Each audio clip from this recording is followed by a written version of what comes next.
Now you know about some of the specific pathogens that can cause diarrheal disease, and that most of these pathogens originate in human or animal feces.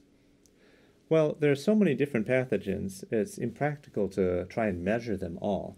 So what we do instead is we use indicator species to indicate the presence of fecal contamination. Today we'll talk about those indicator species. It would be impractical and impossible, actually, to directly measure all the different pathogens that could cause diarrheal disease. So instead, we look for indicator species that can show the presence of fecal contamination. Some characteristics of an ideal fecal indicator are that it should be something that's universally present in the feces of both human and animals in large numbers. Those numbers should be higher than the actual numbers of the pathogens of interest.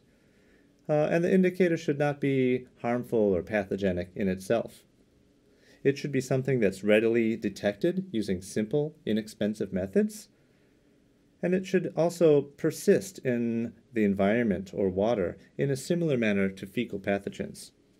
You wouldn't want it to actually grow in natural waters because then you would get misrepresentation. And finally, if possible, the indicator should respond to treatment in a similar fashion to fecal pathogens. One of the most common indicator species is a bacteria class called total coliforms. Total coliforms are bacteria that can ferment lactose and produce acid and gas at 35 degrees Celsius. There are many different families of coliforms: Citrobacter, Klebsiella, Hafnia, and Enterobacter.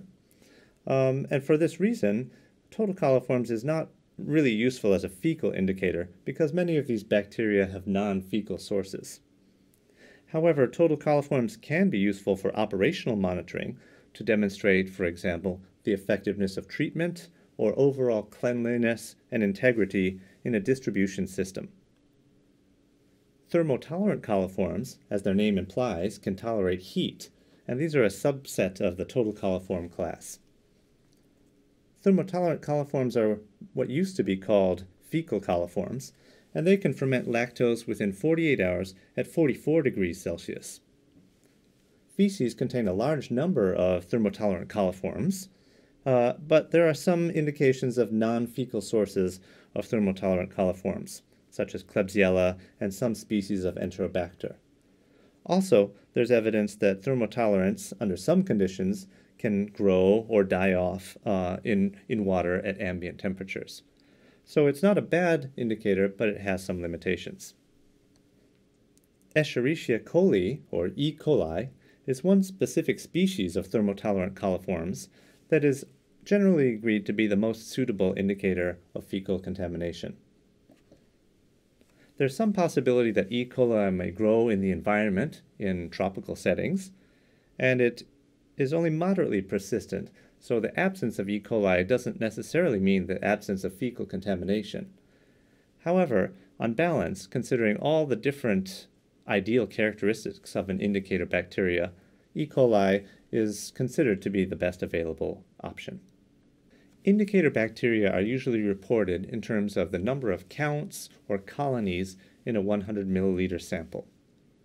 Many drinking water standards and WHO guidelines are set to be no detectable E. coli or thermotolerant coliforms in a 100 ml sample.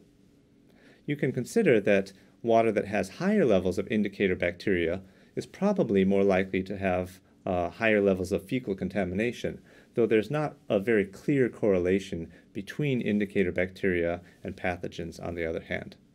Still, water having very high levels of E. coli, more than 1,000 counts per 100 mils, is probably very risky for consumption. Water having no detectable E. coli in it, however, might not be completely safe because E. coli is relatively less persistent and robust in the environment compared to some pathogens.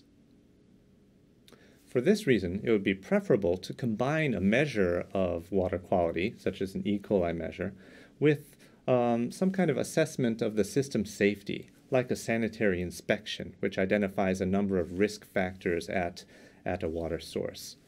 Then by combining a water quality measure on the vertical axis and a water management measure on the horizontal axis, we could make a risk matrix and prioritize areas, water sources for interventions. While E. coli or thermotolerant coliforms are the most commonly used indicator species, other indicators might be more relevant for certain purposes. Viruses travel in the environment very differently than bacteria, so one might want to look at coliphage viruses that require a bacteria host to survive as an indicator for viruses.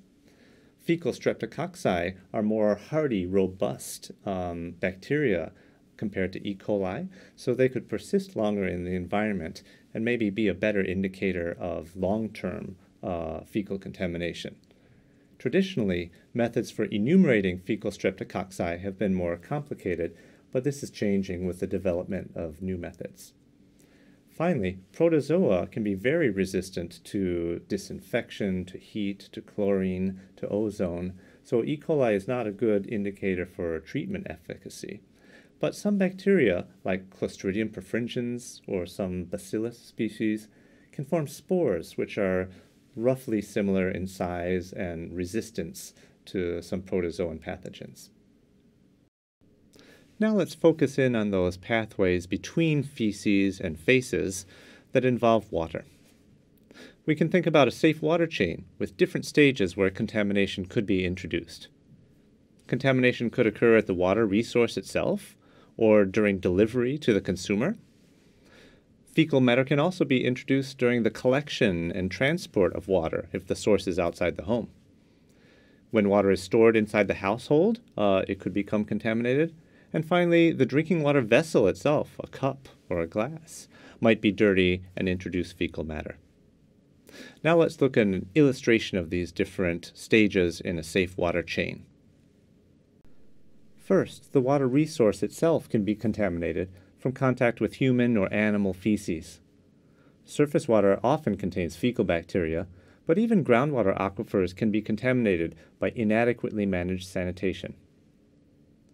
Even if the water resource is clean, or if water is purified at a treatment plant, it can become contaminated during delivery to the consumer. For example, in a piped water supply, if there is not continuous pressure in the distribution system, contaminated water may enter the pipes through cracks or joints. Another example, though, could be an improperly constructed rising main on a borehole or suction hand pumps, which are primed with unsafe water.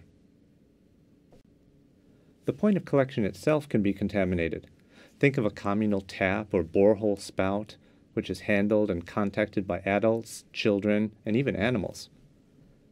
And when the point of collection is outside the home, people must use containers, which themselves may be dirty.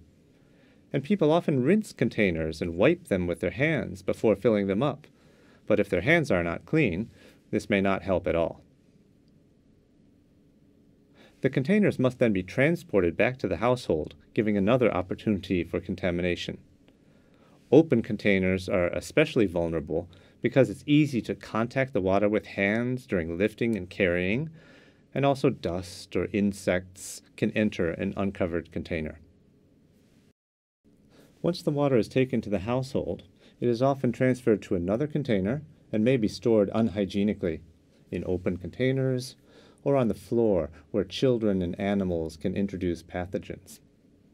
Point-of-use water treatment at this stage offers the possibility of inactivating pathogens introduced at earlier points in the water chain. But even after storage, contamination possibilities exist. Water may be retrieved from storage containers using an unclean dipper or ladle, especially if the storage container is uncovered. Finally, the drinking vessel itself, a cup or glass or perhaps a gourd, can be full of fecal contamination. Again, people may wipe a drinking vessel with their hands before using it, but this might actually make the glass dirtier.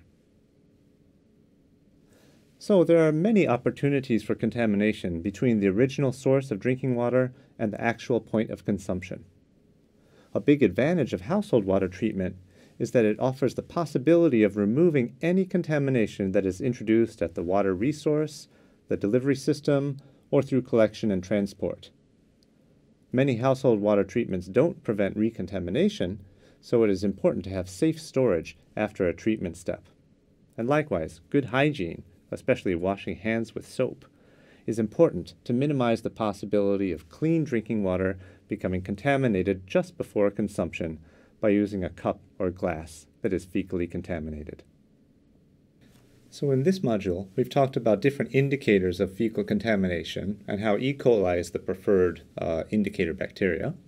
And we've talked about different stages along the safe water chain from catchment to cup where drinking water can become contaminated.